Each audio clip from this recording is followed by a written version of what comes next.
Welcome to கதைகளின் குரலோசை. நான் உங்கள் மயிலினி.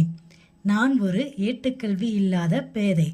என்னுடைய வாசிப்பில் இந்துமதி அவர்கள் எழுதிய கன்னத்தில் முத்தமிட்டாள் அப்படிங்கிற சிறுகதையை கேட்குறீங்களா? கேட்டுட்டு உங்களோட கருத்துக்களையும் மறக்காம கமெண்ட் பாக்ஸில் சொல்லிட்டு போங்க. சரி, கதைக்குள்ள போலாமா? அத்தியாயம் 12. வீடு யதார்த்தத்திற்கு திரும்பியது. தினசரி வேலைகளுக்கு பழக்கப்பட்டது. சத்யா இல்லாத வெறுமே இப்போது இங்கு பழகி போனது.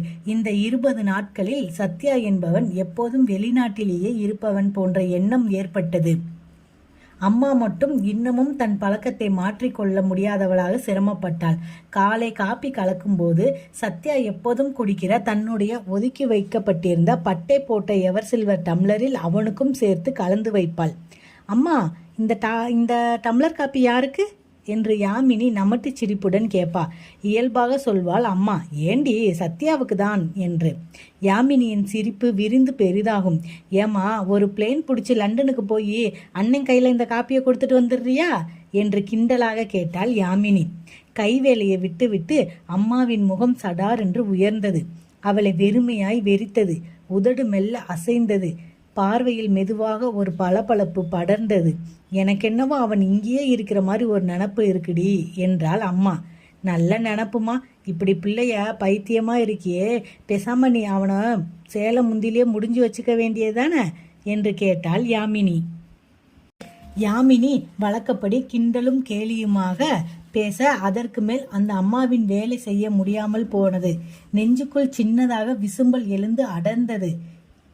கடுகு டப்பாவில் மடித்து போட்டிருந்த சத்யாவின் கடிதத்தை எடுப்பாள். அந்த நீல நிற உரை வானமாக விரிந்து பரவ வார்த்தைகள் தழும்பி தழும்பி தெளிய மீண்டும் படிக்க ஆரம்பிப்பாள். என் மிக பிரியமுள்ள அம்மா அப்பாவிற்கு இதில் தன்னை முதலில் குறிப்பிட்டதில் அவளுக்கு ஒரு சந்தோஷமான திருப்தி. பாத்தீங்களா, என்னத்தான் முதல்ல எழுதியிருக்கான் சத்யா.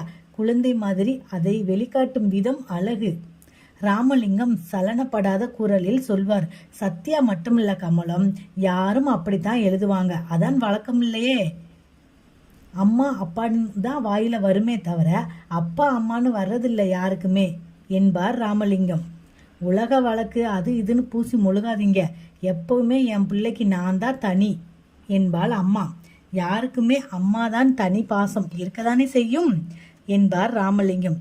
யாருக்கு இருக்குதோ இல்லையோ, என் சத்யாவுக்கு இருக்குது என்றாள் அம்மா. அதில் எனக்கும் சந்தோஷம்தான் கமலம் என்பார் ராமலிங்கம். அதே பெருமைப்பட்டவாறே மேலே படிக்க தொடங்கினாள். நலம் நலமறிய ஆவல். நான் இங்கு 19ஆம் தேதி மாலை 3 மணி அளவில் வந்து சேர்ந்தேன். மாமா அவர்கள் ஏற்பாடு செய்திருந்த அவருடைய நண்பரான நம்பிராஜன் விமான நிலையத்திற்கு வந்து என்னை வரவேற்று சென்றார். மலேசிய தமிழர், ஆனால் கடந்த 25 வருடங்கள் லண்டனில் வசித்து வருகிறார். லண்டன் வாசியாகிவிட்டார்.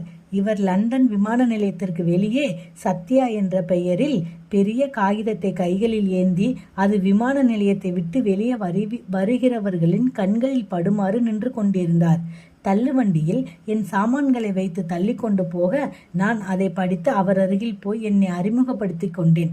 அதன் பின்னர் அவரும் தன்னை அறிமுகப்படுத்தி கொண்டு என்னை மிக மிக சந்தோஷமாக வரவேற்று வீட்டிற்கு அழைத்து போனார் அம்மா என்று எழுதியிருந்தான். வீடு விமான நிலையத்தை விட்டு வெகு தூரத்தில் இருக்கிறது. பாஸ்ட் கேட் என்கிற இடத்தில்தான் வீடு. அழகான வீடுமா. அதன் மாடியில் எனக்கு ஒரு அறை ஒதுக்கி தந்திருக்கிறார். அவர் மனைவி லிசி ஓர் வியட்நாமி பெண்மணி. ஆனால் 5 வயதிலேயே மலேசிய தமிழர் குடும்பத்திற்கு தத்து போனவளாம். மிக நன்றாக தமிழ் பேசுகிறாள் அம்மா. தமிழ் படித்து இலக்கண சுத்தமாக எழுதுகிறாள். அழகாக புடவை கட்டுகிறாள். இவர்களுக்கு டாலி, ரோசி என்று 2 பெண்கள். இருவரும் இங்குள்ள டிபார்ட்மெண்ட் ஸ்டோர்களில் வேலை செய்கிறார்கள். அம்மா, அப்பெண்களை நினைத்த மனதிற்குள் ஏதாவது சந்தேகங்களை வளர்த்து கொண்டு கஷ்டப்படாதே. யாமினி மாதிரி, ரமா மாதிரி இவர்களும் என் சகோதரிகள் தான் என்று எழுதியிருந்தான். நீ பயந்தது போல் கவலைப்பட்டது போல் இன்றி நம் சாப்பாடாக சாதம், சாம்பார், ரசம், அப்பளம், கறி என்று மிஸ்ஸஸ் நம்பிராஜன் மிக நன்றாக சமைத்து போடுகிறாளம்மா. உன் கை ருசி இல்லை என்றாலும் சாப்பாடு கிடைக்கிற திருப்தி. அதனால் என்னை பற்றி எந்த கவலையும் வேண்டாம் உனக்கு. நல்ல இடத்தில் நன்றாக சாப்பிட்டு நன்றாக தூங்கி நன்றாகவே இருக்கிறேன் நான் என்றான் சத்யா. குளிர்சாதனம் கொள்கிறது, மற்றபடி வேறு அசௌகரியம் இல்லை. நம்பிராஜனின் அத்தனை தமிழ் நண்பர்களும் எனக்கு அறிமுகமாகிவிட்டனர். எல்லோரும் அன்பாக பழகுகின்றனர். இன்னும் ஊர் சுற்றி பார்க்கவில்லை. தொழிற்சாலைக்கு போய் வருகிறேன். இன்று மாமாவுக்கு மிக நல்ல பெயர். எல்லோரும் அவர் மீது மரியாதை வைத்திருக்கிறார்கள். அவரை மிஸ்டர் கார்க் என்று செல்லமாக கூப்பிடுகிறார்கள். இக்கடிதத்துடன் மாமாவுக்கும் கடிதம் எழுதியிருக்கிறேன். யாமினி, ரமா, நித்யா எல்லோரும் எப்படி இருக்கிறார்கள்? அவர்களெல்லாம் தனியாக கடிதம் எழுதுகிறேன் அம்மா. அத்தையும் சிவாவும் ஊருக்கு போய்விட்டார்களா? அவர்களுக்கும் கடிதம் எழுதியிருக்கிறேன் அம்மா. அப்பா, நான் இங்கு மிக மிக நலம். அதுபோல் தங்களின் நலனை அடிக்கடி தெரியப்படுத்துங்கள். எல்லாவற்றிற்கும் விவரமாய் கடிதம் எழுதுங்கள். அடிக்கடி கடிதம் போடுங்கள். நான் வாரம் தவறாமல் எழுதுகிறேன். வேறு விஷயமில்லை, உடனே பதில் தரவும். இப்படிக்கு அன்பு மகன் சத்யா என்று கடிதத்தை முடித்திருந்தான் சத்யா. இதுவரை அந்த கடிதத்தை 100 முறைக்கு மேல் படித்திருப்பாள். ஆனாலும் மனதிற்குள் திருப்தி ஏற்படவில்லை. இதுபோல் நிகழ்வு ஏற்படுகிற போதெல்லாம், சத்யாவை பார்க்க வேண்டும் என்று தோன்றுகிற போதெல்லாம், அதனை நினைத்து கஷ்டப்படுகிற போதெல்லாம் எடுத்து படிப்பதற்கு வசதியாக சமையலறையில் கடுகு டப்பாவுக்குள் போட்டு வைத்திருக்கிறாள். அப்போதும் அதை எடுத்து படித்து கண்களில் நீர் தரும்ப நின்றபோது ரமா உள்ளே வந்தாள். அம்மாவின் கையில் இருந்த நீல நிற காகிதத்தை பார்த்ததும் புரிந்து போனது. இதுபோல் அடிக்கடி அம்மாவை பார்த்திருந்த காரணத்தினால் அண்ணனை நினைத்து அவள் அழுவது தெரிந்தது. மெல்ல நெருங்கி அம்மாவின் எதிரில் போய் நின்று மென்மையாக கேட்டாள், ஏம்மா இப்படி அழுற? எப்ப பார்த்தாலும் அந்த லெட்டரையே எடுத்து கையில வச்சுக்கிட்டு அழுதா அண்ணன் ஓடியா வந்துட போறாரு என்றாள் ரமா. எனக்கு என்னவோ அவனை பார்க்கணும் போல இருக்குது ரமா என்றாள் அம்மா. போன 20 நாளுக்கெல்லாம் பார்க்கணும்னா எப்படிம்மா? என்னவோ எனக்கு மனசு கேட்கல ரம்மா. இதுவரைக்கும் அவனை பிரிஞ்சு ஒரு நாள் கூட இருந்ததில்ல. இங்க இன்ஜினியரிங் காலேஜில் இடம் கிடைக்கிறது முன்னாள் பின்னாலேயோ கூட டெய்லி அவனை நான் பார்த்துட்டே இருப்பேன். தவிப்பு ஒன்றும் இல்லைம்மா. முதலாக அண்ணனை பிரிஞ்சு போனதில் கஷ்டமாக தான் இருக்கும். ஆனாலும் பார்த்துக்கிட்டே இருக்கும்போது வேகமாக ஓடி போயிடும். நேற்று தான் அண்ணனை ஏர்போர்ட்டில் விட்டுட்டு வந்த மாதிரி இருக்கு. ஆனால் அதுக்குள்ளே 20 நாள் ஓடலை. அது மாதிரி சீக்கிரமா இந்த 1 வருஷமும் 1.5 வருஷமும் ஓடி போயிடும் பாரு. திடீர்னு அண்ணன் திரும்பி வர்றப்ப கடிதம் வந்து நமக்கெல்லாம் மறுபடியும் டாக்ஸி வாங்கி வச்சுக்கிட்டு ஏர்போர்ட்டுக்கு போய் அண்ணனை கூட்டிட்டு வர போறோம். அதுக்கு போய் ஏமா இப்படி மனசை கலக்கி அழுதுகிட்டு நிக்கிற? முதல்ல கண்ணை தொடச்சிக்கிட்டு வாமா. அடுப்புல குக்கர் சத்தம் போடுது பாரு, அதை கவனி. அப்புறம் அப்பாவுக்கு ஆபீஸ் போக நேரம் ஆயிடும்ல என்றாள் ரமா. அந்த இதமான பேச்சில் சற்று ஆறுதல் அடைந்த கமலம் புடவை தலைப்பால் கண்களையும் முகத்தையும் துடைத்து கொண்டாள். ரமாவாக இருக்கவே இந்த நிதானமாக பேச்சும் ஆறுதலும் வெளிப்பட்டிருக்கிறது. அதுவே யாமினியாக இருக்கும் பட்சத்தில் சுறுசுறுவென்று காய்ந்து தள்ளி இருப்பாள், சிடுசிடுவென்று விழுந்திருப்பாள். ஆரம்பிச்சிட்டியா காலையிலேயே எழுந்து கடிதத்தை எடுத்து வச்சுக்கிட்டு கண்ணை கசக்க என்று அலட்சியமாக பேசியிருப்பாள். வேறு வேலையே இல்லையாம்மா உனக்கு? எப்ப பாரு என்று முணுமுணுத்திருப்பாள். நாளைக்கு இவளுக்கு ஒரு பையன் பிறந்தால் தெரியும் அருமை. கைமேல் தாங்குவான். இப்போதுதான் இப்படி விட்டேரியா பேசுகிறா. இந்த பேச்செல்லாம் தன்னுடையது என்று வரும்போது மாறி போகும் என்று நினைத்தவளாக சாம்பாரை கொதிக்க வைத்து கீழே இறக்கி தாளிக்க கரண்டியை போட்ட போது ராமலிங்கம் உள்ளே வந்தார். என்ன கமலம், சாப்பாடு ரெடி ஆயிடுச்சா என்று நிதானமாக கேட்டார். இதோ ஆயிட்டே இருக்கு. இன்னும் 10 நிமிஷத்துல தட்டு போட்டுட்டு கூப்பிடுறேன். பதில் குரல் கரகரக்கவே அவர் இன்னும் அருகில் போய் மெதுவாக கேட்டார். ஏன் கமலம், என்னவோ போல் இருக்க? மூஞ்சியை பார்த்தால் அழுத மாதிரி இருக்கு. என்னாச்சு உனக்கு என்று. அந்த சின்ன தூண்டலில் கமலம் மீண்டும் விசும்ப தொடங்கினாள். எனக்கு சத்யாவை பார்க்கணும் போல இருக்குங்க என்று சிறு குழந்தையாக விசும்பினாள். அவர் அதை கேட்டு நெகிழ்ந்து போனார். சி பைத்தியம், நீ என்ன சின்ன குழந்தையா? 50 வயசாகுது. வளர்ந்த பசங்க 4 பேருக்கு அம்மா. நீ இப்படி அழலாமா? எனக்கு மட்டும் சத்யாவை பிரிஞ்ச கஷ்டம் இல்லையா? அவனை பார்க்கணும்னு தோணலையா? அதற்காக நான் அலறேன்னா என்ன? நாளைக்கே சத்யா ஓடி வர போறான். பெரிய பதவியில கை நிறைய சம்பளம் வாங்க போறான். அப்போ எவ்வளவு பெருமையாவும் கௌரவமாவும் இருக்கும்னு என் கஷ்டத்தை வெளிக்காட்டாம அடக்கிக்கிட்டு இருக்கேன். கமலம், இனிமே நம்ம கஷ்ட நஷ்டம் ஒதுக்கி வச்சுட்டு குழந்தைங்க நல்லபடியா முன்னேற பாடுபடுற கடமை தான் நம்மது. அவங்க உயர வாழ்க்கையில ஒரே வேலைதான் நமக்கு. இதை நீ மனசுல பதிய வச்சுக்கோ. சத்யா எதற்கு நம்மை விட்டு பிரிஞ்சு போயிருக்கான் என்பதை யோசிச்சு பாரு. அப்புறம் துக்கம் பறந்து போயிடும். இப்படி அவன் கடிதத்தை கையில வச்சுக்கிட்டு கண்ணை கலக்க தோணாது. என்ன நான் சொல்றது புரியுதா உனக்கு என்றார் ராமலிங்கம். கமலத்திடமிருந்து தலையாட்டல் மட்டுமே பதிலாக வந்தது. இனிமேல் இப்படி அழாமல் மனசை திடப்படுத்திப்பியா என்று கேட்டார் ராமலிங்கம். சரிங்க என்றாள் கமலம். சரின்னு என் எதிரில் தலையாட்டிக்கிட்டு நான் நகர்ந்த அப்புறம் மறுபடியும் அழ ஆரம்பிக்க கூடாது, சரியா என்றாள். இல்லைங்க, அழமாட்டேன் என்றாள் கமலம். சரி, சீக்கிரம் சாப்பாடு போடு, நான் கிளம்புறேன். வயல்வெளியிலிருந்து வந்த களைப்பு தீர குடம் குடமாக தண்ணீர் இழுத்து தலையில் கொட்டி கொண்டு தலையை துடைத்தவாறு உள்ளே வந்தான் சிவா.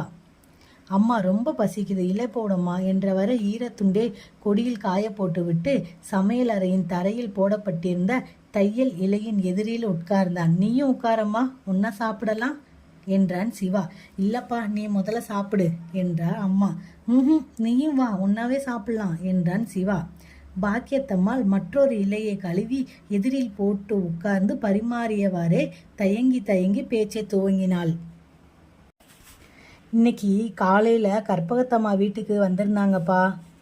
யாரு? நம்ம மேலே தெரு கற்பகத்தம்மாவா என்று கேட்டுக்கொண்டே அம்மாவின் இலையில் அவன் கொஞ்சம் வாழைக்காய் கறியை அள்ளி வைக்க பாக்கியத்தம்மாள், ஐயோ வேணாம்ப்பா, நிறைய வச்சிட்ருக்கேன், இன்னும் போடாதே என்று பதறினாள். இல்லை, வைக்கல. என்னவோ கற்பகத்தம்மா வந்தாங்கன்னு சொன்னியே, என்னம்மா என்று கேட்டான் சிவா. பாக்கியத்தம்மாள் மீண்டும் தயங்கி பின் சொன்னாள், ஒன்றுமில்லப்பா, அந்த அம்மா பொண்ணு பவானி இருக்குல்ல, அதுக்கு உன்னை கேட்டாங்க என்று தயங்கி தயங்கி சொன்னாள் அம்மா. சிவா பதில் சொல்லாமல் சாப்பாட்டில் கவனமாக இருக்க அம்மா மேலே தொடர்ந்தாள். நான் உன் அபிப்பிராயத்தை தெரிஞ்சுக்காமல் எதுவும் சொல்றதுக்கு இல்லைன்னு சொல்லி அனுப்பிட்டேன் என்றாள். சிவா பதில் சொல்லவில்லை. யாமினி இல்லைன்னு ஆனதுக்கு அப்புறம் நாம் நமக்கு ஏற்ற பெண்ணா பார்க்க வேண்டியதானேப்பா என்றாள் அம்மா. சிவா எதுவும் பேசவில்லை. அந்த பொண்ணு பவானியை நான் பார்த்துருக்கிறேன். நல்ல லட்சணமான பொண்ணு, 10வது படிச்சிருக்கிறா, ரொம்ப அடக்கமான பொண்ணு, குனிஞ்ச தலை நிமிராம நடப்பா, நம்ம குடும்பத்துக்கு ஏத்த பொண்ணுப்பா என்றாள் அம்மா. அதற்கும் அவனிடமிருந்து பதில் வராமல் போகவே பாக்கியத்தம்மாளின் குரலில் விரக்தி எட்டி பார்த்தது. ஏன்பா இப்படி எல்லாத்துக்கும் பதில் சொல்லாம இருந்தா நான் என்ன நினைக்கிறது என்றாள் அம்மா. உன்ன மாதிரி என்னால் பேசாம இருக்க முடியாதே. நாளைக்கு கற்பகத்தம்மாள் வந்தால் ஏதாவது ஒரு பதில் சொல்லி ஆகணுமே என்றாள் அம்மா. அம்மா, இதென்ன கேட்டவுடனே பதில் சொல்றது விஷயமா? அவ்வளவு சீக்கிரமா சொல்ல முடியுமா என்ன? என் கல்யாணத்துக்கு இப்பவே என்ன அவசரம் என்றான் சிவா. நல்லா கேட்டப்போ, வயசு உனக்கு கொஞ்சமா இல்லப்பா, 26 முடிஞ்சு 27 நடக்குது. இப்போ கல்யாணம் செய்துக்காம எப்ப செய்துக்கிறதா உன் உத்தேசம்? உன் வயசுல உங்க அப்பாவுக்கு நீ 6 வயசு பையன் தெரியுமா என்றாள் அம்மா. அதை கேட்டு அவன் அமைதியாக தலை நிமிர்ந்தான். அம்மா, நீ என்னமோ புரியாம பேசுற. நான் இப்போ கல்யாணம் வேணான்னு சொன்னேனே தவிர கல்யாணமே வேணான்னு சொல்லலையே என்றான் சிவா. இப்போ வேணான்னு சொல்றதுக்கும் ஒரு காரணம் இருக்கணுமேப்பா. என்ன காரணம் என்றாள் அம்மா. இருக்குமா, இல்லாம நான் சொல்வேனா என்ன? என்னப்பா காரணம் என்றாள் அம்மா. அம்மா, குடும்பத்தில் வயசுக்கு வந்த பொண்ணு இருக்கு. யாரும் பையனுக்கு கல்யாணம் செய்வாங்களா சொல்லு? வயசு வந்த பொண்ணா? அந்த அம்மாள் புரியாமல் விழிக்க சிவா தானே விளக்கினான். ஏமா, நம்ம குடும்பத்தில் இருந்தால் என்ன, மாமா குடும்பத்தில் இருந்தால்தான் என்ன?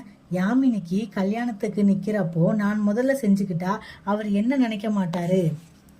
சத்யா செய்வானா அந்த வேலையே? முதலில் யாமினிக்கு கல்யாணம் முடியட்டும், அப்புறம் நீ சொல்ற பொண்ணு யாரா இருந்தாலும் நான் செஞ்சுக்கிறேன்.